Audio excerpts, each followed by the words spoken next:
Cette chronique vous est présentée par le Centre d'aide aux entreprises Montmagny-Lillet, 144 avenue de la Gare, Montmagny, organisme de développement économique qui offre du financement et de l'accompagnement pour vos projets. 248-4815. Mireille Thibault, bonjour. Bon matin, Michel. Beau sourire ce matin? Ben, j'ai toujours un beau sourire. Oui, parce que Oui. hier matin, je t'ai vu sur le terrain de golf. Et là, on a encore plus un beau sourire. Oui. Ça dépend au 18e, mais en tout cas au premier, Ouais. on a toujours de grandes attentes. Mais c'était agréable. C'était frais un peu, mais quelle belle journée, parce que le soleil est apparu quelques minutes plus tard, là, puis après ça, on était vraiment très bien. Donc, sourire au golf, sourire au travail. Mireille est la directrice générale du Centre d'aide aux entreprises Montmagny-Lillet, précisons. Effectivement. Mireille, tu es venue nous parler récemment de l'économie, de la fonctionnalité et de la coopération. Et juste pour les gens qui nous regardent, qu'est-ce que c'est? Peux-tu nous résumer, s'il vous plaît, ce que c'est que l'économie de la fonctionnalité de la coopération? Il faut que je regarde mes notes parce que quand même, il faut s'en souvenir. Effectivement, puis il faut... c'est un nouveau modèle d'affaires, tout d'abord, et permets-moi de rappeler aux gens qu'on a donné avec notre collègue Aurélie Bousquet de Synergie Montmagny-Lillet une entrevue ici, d'ailleurs, en studio, pour expliquer davantage ce qu'est l'économie de la fonctionnalité. Ce que je vais faire, c'est davantage inviter les gens à venir nous rencontrer cette semaine, mercredi, alors le 17 mai. Nous serons au Musée maritime du Québec. L'invitation est gratuite. Tout ça, c'est gratuit grâce à Développement économique Canada pour les régions du Québec. Nous aurons de 9h à midi la possibilité d'en entendre davantage au niveau de l'économie de la fonctionnalité. Pour faire un petit résumé, c'est un nouveau modèle d'affaires, c'est de voir différemment en affaires. Et ce forum s'adresse, que ce soit à nos entrepreneurs, à nos commerçants, à nos entreprises d'économie sociale, surtout aux gestionnaires, parce que c'est pour les aider à voir différemment leur modèle d'affaires. L'exemple qu'Aurélie nous avait partagé, et je vais la reprendre, exemple Michelin. En Europe, vendent davantage des kilomètres que des pneus. OK. Alors oui, ils continuent de vendre des pneus, mais parce que les voitures ont toujours, ou les camions ont toujours besoin de pneus, mais au lieu de vendre, ils vont vendre le service qui est le nombre de kilomètres que tu peux faire avec les pneus. C'est pour ça qu'on parle d'un nouveau modèle d'affaires. Il est expérimenté et nous aurons le privilège d'entendre Marie-Hélène Marié, directrice générale de Promoplastique de Saint-Jean-Port-Joli, qui va nous présenter comment l'évolution s'est faite dans l'entreprise Promoplastique. Elle a vécu, là. Oui. Et on dit toujours que pourquoi qu'on parle d'un nouveau modèle, c'est qu'habituellement, c'est quelque chose qui arrive dans une entreprise, tu es devant un défi et tu dois te réinventer. Elle nous partagera que la pandémie a beaucoup joué sur l'entreprise, on le sait. Parce que cette entreprise-là fabrique des objets de plastique, des objets promotionnels, et on peut comprendre que compte tenu qu'il n'y avait plus d'activité, il n'y avait plus d'événements, donc il n'y avait plus d'objets à fabriquer, cette entreprise-là a su se réinventer et a su passer au travers. Alors, c'est vrai quand on pense à ça. Oui. Que la pandémie a affecté, tu sais, on a vu des fermetures de restaurants, d'entreprises, mais on ne pense pas à ces entreprises-là qui vivent des événements.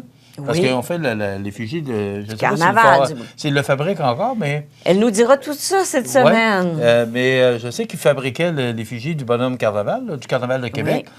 Mais il n'y en a pas de carnaval. On fait quoi? Alors ça, c'est un exemple, mais il y en a bien d'autres. C'est donc une perte de revenus importante, mais c'est un nouveau modèle. Bien, c'est un modèle d'affaires qui existe. Et c'est pour ça qu'on mentionne que ce modèle d'affaires s'adresse davantage aux plus petites entreprises et où une moyenne entreprise qui est en train de faire face à un défi organisationnel. Parce qu'une entreprise que les vend dans les voiles, une grosse entreprise, n'y verrait peut-être pas son compte, mais c'est davantage... dans ce type d'entreprise-là, nos entreprises d'économie sociale, à titre d'exemple, une friperie, comment elle pourrait moduler son modèle d'affaires? Alors, ça sera très intéressant. Et tout ça, je le répète, est rendu possible grâce à Développement économique Canada pour les régions du Québec dans le cadre de notre programme Virage vert, un nouveau programme qui nous a été dévolu depuis l'année dernière et qui nous permet si je fais une petite parenthèse, de réaliser également des études au compte des entreprises sous forme de subventions. Alors, le CAE peut assumer une grande partie de l'étude et ou la totalité en fonction des coûts de l'étude. Tout ça, ce programme-là a pour but de valider, de s'assurer qu'on ait un gain environnemental tout en ayant un gain économique. Pour toutes sortes de raisons. Oui. On ne peut pas aller à cette conférence de presse. Oui. On ne peut pas y assister parce Oui. que, on sait, les entrepreneurs Oui. sont pris de tout bord. Ils sont de côté. très occupés. Comment on peut avoir de l'information? Ou est-ce qu'il y a une formation qui se donne pour... Non. Alors, ce qu'on va faire, c'est qu'à la suite de cet événement-là, autant Aurélie, notre collègue de la MRC, que chez nous au CAE, nous serons en mesure de répondre aux différentes questions et de les référer aux autorités compétentes. On a la compétence pour le faire, mais ce que je veux dire, c'est qu'il y a un groupe d'économie de la fonctionnalité. Il y a une cohorte qui a déjà eu lieu. Donc, il y a un regroupement d'entreprises. Si Mme Marié de Promo Plastique a pu moduler son modèle d'affaires, c'est qu'il y a eu depuis 2019-2020 une cohorte au Québec qui a fait avancer ce processus-là.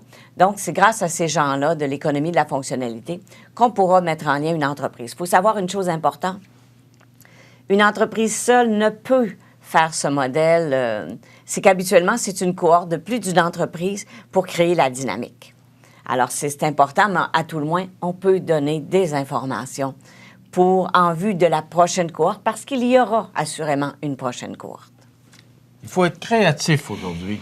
En affaires, moi, je souligne l'innovation de nos gens d'affaires parce que, effectivement, Michel, tu le vois même dans le monde des médias, il faut se réinventer, il faut toujours suivre, être à la page parce qu'on se fait dépasser rapidement.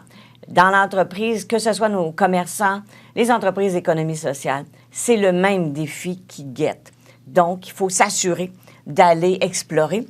Et je dis aux gens, écoutez, vous pensez peut-être que vous n'avez pas le temps, mais c'est peut-être un 3 heures qui changera la réalité de l'entreprise. Donc, ça vaut le coup de l'investir.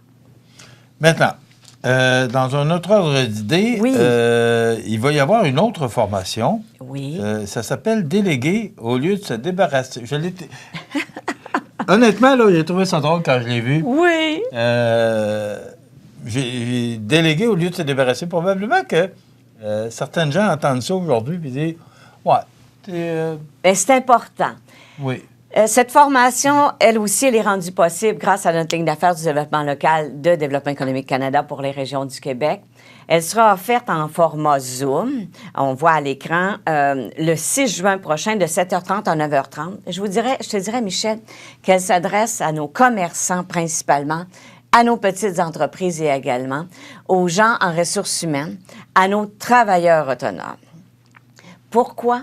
Parce que, tu le sais, quand on est travailleur autonome, quand on gère une entreprise, il peut arriver qu'on accepte un contrat en se disant, écoute, j'ai besoin cette semaine pour boucler, là, j'ai besoin de ce contrat-là. Mais qu'en même temps, on n'a peut-être pas tout à fait le temps pour le prendre. Et où on n'a peut-être pas 100% de la compétence pour le faire, mais on va le prendre quand même, parce qu'il faut vivre. Ça va faire en sorte qu'il est possible que ça crée une insatisfaction. L'insatisfaction peut arriver à une perte de clients. Alors, dans cette formation-là, notre formateur, George Wright, aura la possibilité de nous expliquer comment on apprend à dire non. Comment on accueille, c'est important. Ça, c'est pas facile. Non, en affaires, c'est pas facile. Comment on accueille également un collègue, un client qui est agressif? Parce que ça arrive de nos jours. Et je vous dirais que la pandémie a des deux côtés. On le voit chez les clients qui ont perdu un peu de patience, mais on le voit aussi chez les employés de nos commerces, de nos restaurateurs, de nos hôteliers, de nos entreprises qui, eux aussi, ont peut-être perdu un petit peu de patience. C'est comme si on a modulé, on a changé notre façon de voir. Tu te souviens, jadis, et surtout tes parents dans le domaine de la chaussure devaient te le répéter, le client a toujours raison. Mais c'est plus vrai, ça, que le client a toujours raison. Parce que il y a un minimum de respect à y avoir, il y a un minimum de bienveillance à y avoir. Et cette formation-là nous aidera également à formuler des demandes claires. Autant pour toi comme homme d'affaires ou comme entrepreneur, comment on formule et comment on se donne aussi le droit d'exister, parce que on peut travailler, et c'est ce qui guette les petites entreprises, les travailleurs autonomes, les gestionnaires en économie sociale, c'est d'oublier d'exister et d'uniquement travailler. On a débuté l'entrevue tout à l'heure, où tu nous partageais qu'on s'est rencontrés hier au golf. Mais c'est un nouveau Michel, parce que tu te donnes pas beaucoup de temps personnel comme homme d'affaires. Tu travailles avec ta conjointe également, mais c'est important d'avoir cet équilibre-là de vie. Et nos gens d'affaires ont tendance, surtout les petites entreprises, parce que, tu le sais, ce sont des hommes et des femmes orchestres qui gèrent les ressources humaines, les finances, les ventes, les achats. Et je finis ça en disant « alouette ». Mais c'est un défi de taille. Donc, la formation pourra, je l'espère, permettre aux gens de faire différemment au niveau en affaires. Et si je me fie aux 2 formations précédentes, j'ai des révélations là, de gens d'affaires qui me disent « Hey, Mireille, j'avais pas pensé à ça. Mireille, l'outil qu'il m'a fourni est important et j'ai déjà commencé à l'appliquer dans l'entreprise. » Alors, on fait ces formations-là pour qu'elles servent et je pense que ça fonctionne bien. C'est important de mentionner qu'avec la pénurie de main-d'œuvre, oui. les entrepreneurs, récemment, on a sorti une nouvelle là-dessus qui disait que les entrepreneurs travaillent, ils estiment là, que c'est tout près de 59 heures de travail qu'ils effectuent par semaine. Oui. Il y en a que c'est plus que ça. Là. Oui. Donc, ils disent que les entrepreneurs travaillent 8 jours par semaine aujourd'hui quand on regarde le nombre d'heures qui est... Alors, oui, des fois, la patience, des fois, tu as des clients qui sont plus difficiles que d'autres. Oui. Donc, moi, je trouve que c'est une formation très importante pour nous aiguiller. Tu sais que la pandémie, Mireille, là, elle a fait du ravage. C'est épouvantable. Oui. À tous les niveaux. Ça a changé aussi. Les gens ont changé. Ça a changé le monde.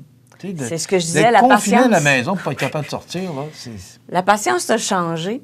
Et dans cette formation-là, pour conclure, on va aussi apprendre comment donner suite à un refus. Parce que c'est aussi important en affaires d'être capable de passer à une autre étape malgré un refus d'un client qui a préféré un compétiteur et ou un voisin à nous. Alors, mais il y a toujours une façon de voir la chose.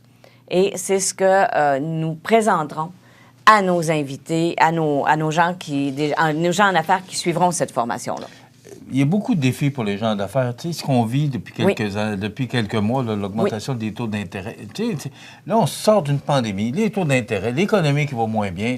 C'est à tous les jours, on se lève et... Il y a des défis. Il y a des défis. C'est pas toujours évident pour plusieurs.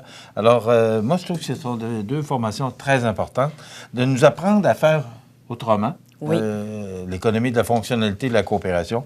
Puis, bien sûr, déléguer au lieu de se débarrasser. Moi, on va avoir du plaisir. C'est drôle comme titre, là, mais ça veut tout dire. Oui. Pour les 2 activités, si vous avez besoin d'informations, vous contactez le CAE au 88-248-4815. On se fera un plaisir de vous renseigner et ou de vous inscrire.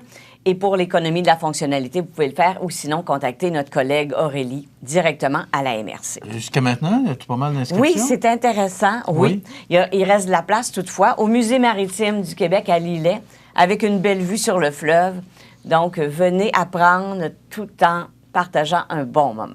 Merci beaucoup, Mireille. Bonne semaine. Moment Affaires qui vous est présenté par le Centre d'aide Montmagny-Lillet. Centre d'aide aux entreprises Montmagny-Lillet, excuse-moi, au 248-4815. Vous pouvez rejoindre Mireille et son équipe. Voyons, c'est lundi matin. C'est lundi. C'est toujours plus difficile. Alors voilà, ça complète. On se revoit dans un mois. Merci, Mireille. Dans quelques instants, le député de Côte-du-Sud. Présenté par le Centre d'aide aux entreprises Montmagny-Lillet, 144 Avenue de la Gare, Montmagny. Organisme de développement économique qui offre du financement et de l'accompagnement pour vos projets. 248-4815.